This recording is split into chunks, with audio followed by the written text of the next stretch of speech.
Welcome to the Tech Egg. Don't get scrambled. Enjoy the video. In this video, I will explain how to make Marvel props using an easy method. First, gather your essential materials. You'll need EVA foam sheets, a sharp craft knife, and strong contact cement. Also, have some reference images of your chosen prop handy. Always work in a well-ventilated area to ensure safety while using adhesives and paints. This preparation sets the stage for a smooth crafting experience. Now let's start shaping your prop. Begin by cutting your EVA foam pieces.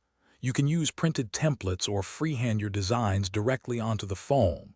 For curved sections, gently heat the foam with a heat gun, then mold it into the desired shape. Once shaped, apply contact cement to both surfaces you wish to join. Let it dry slightly, then press them firmly together for a strong, lasting bond.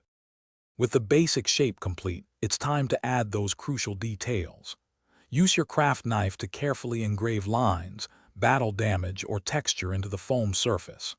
For raised elements, cut smaller foam pieces and glue them onto your base. A rotary tool can be incredibly useful for intricate designs, sanding down edges, or creating unique surface textures, bringing your prop to life with precision. Finally, let's bring color and protection to your creation. Start by priming your prop with a flexible primer designed for foam. This ensures your paint adheres well and prevents cracking. Apply acrylic paints in several thin, even coats, allowing each layer to dry before adding the next. Once painted and fully dry, seal your prop with a clear protective coat to enhance durability and give it a professional, finished look. Thanks for watching. Consider subscribing if I helped unscramble your problems.